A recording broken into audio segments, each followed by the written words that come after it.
네, 오늘같이 조정을 받을 때 또 매수를 할 수 있는 종목 알려드리는 시간입니다. 이광무의 트렌드 투자 함께 하시죠. 네, 안녕하세요. 돈이 되는 뉴스 트렌드 투자의 이광무 전문가입니다. 자, 증시에 대한 변동성이 만들어지긴 있긴 하지만은 전체적으로 추세가 꺾였다라고 보기에는 아직 이른 것 같습니다. 계속해서 금리 인하에 대한 기대감은 다시 한번 형성될 수 있기 때문에 종목에 대한 관점은 계속해서 이어가자라고 얘기드리겠습니다. 단기적인 관점에서는 계속해서 제약바이오 섹터에 대한 관심이, 그리고 중기적인 관점에서는 반도체와 2차 전지에 대한 눌림목을 기대해보자라고 얘기드리겠습니다. 자, 그러면 빠르게 오늘 살펴볼 수 있는 뉴스들 살펴보도록 하겠는데, 자, 우선 이 전일 이란발 이 추도 소식에 대한 폭발 소식이, 테러에 대한 소식이 전반적인 중동 지역에 대한 긴장감을 만들어내고 있습니다. 중동발에 대한 이야기들이 좀 나온다라면 결국에는 에너지 관련된 종목들의 움직임들 나올 수 있겠는데요. 장 초반 때부터 해서 한국석유라든지 흥규석유에 대한 변동성, 그리고 에너지 관련된 종목들에 대한 변동성, 장 후반대까지 살펴보시면 좋을 것 같습니다. 자, 두 번째는요. BYD에서 지난해 전기차 판매 세계 1위를 했다라는 뉴스입니다. 대부분의 이제 헤드라인을 보시게 되면은 테슬라 모터스가 이 중국의 전기차에서 밀렸다라는 기사글들이 대부분일 텐데요. 자, 시장 뉴스에 대한 관점을 다르게 본다라면은 BYD에 대한 선전을 통해서 BYD에 관련된 종목들을 살펴볼 수가 있습니다. 예를 들어서 BYD에 공급을 하고 있는 넥스트칩이라든지 모아텍이라든지 하나기술이라든지 이와 같은 BYD에 대한 수혜주들을 다시 한번 살펴볼 수 있는 계기로 보시면 좋겠습니다. 자, 세 번째는요. 정부가 전일자에서 저출산 지원 정책에 대한 규모에 대해서 방안 예고가 나왔습니다. 정확한 정책에 대한 부분들이 발표될 것으로 보고 있는데, 그 이전까지 계속해서 저출산 관련된 종목들의 움직임들 살펴보시면 좋을 것 같고, 제가 이 자리에서도 저출산에 대한 얘기들을 많이 드렸기 때문에 올해 같은 경우에는 부동산 정책 다음으로 가장 중요한 강력한 정책이 저출산이다라고 이야기를 드려왔습니다. 계속해서 관련된 종목들에 대한 흐름들 체크해 보시기 바라겠습니다. 자, 그러면 오늘자에서 뉴스 안에서 저출산에 대한 이야기들에 대해서 연속성을 볼 수 있는 주제를 가지고 왔는데요. 제가 오늘 준비한 주제는 제대열에 대한 키워드입니다.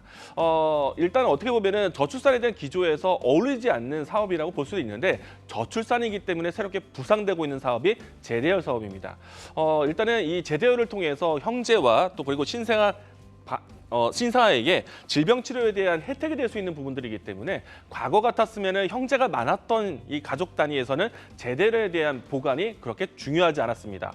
지금은 그런데 다자녀에 대한 시대가 아니다 보니까 제대열에 대한 보관이 아주 중요한 시점으로 가고 있고, 그 제대열에 대한 시장 자체가 고성장을 하고 있는 사업이기 때문에 제대열에 대한 관심이 새롭게 부상될 수가 있습니다.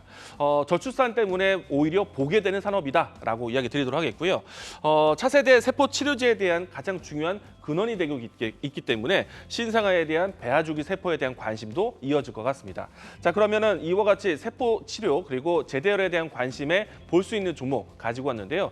자, 오늘 제가 준비한 종목은 차바이오텍입니다. 앞서서 제대열에 대한 시장 자체가 저출산 때문에 볼 수 있는 산업이다라고 얘기를 드려왔었는데, 우선은 이 제대열에 대한 이 키워드가 나온다라면 가장 큰 시장 점유율은 메디포스트가 있습니다. 하지만 오늘 제가 준비한 종목은 차바이오텍인데요. 메디포스트 같은 경우에는 전반적으로 시장에 대한 구조가 제대열의 의존도가 상당히 높기 때문에 사실은 전반적인 시장 이 종목에 대한 이 신뢰도는 조금은 낮다라고 할 수 있겠습니다. 다만 제대열 사업을 같이 하고 있는 차바이오텍 같은 경우에는 그 밖에도 세포 치료제에 대한 모멘텀을 함께 가지고 있기 때문에 이 부분에 대한 모멘텀에 대한 다양성에 대해서는 상당히 유리하다라고 이야기 드리겠고요.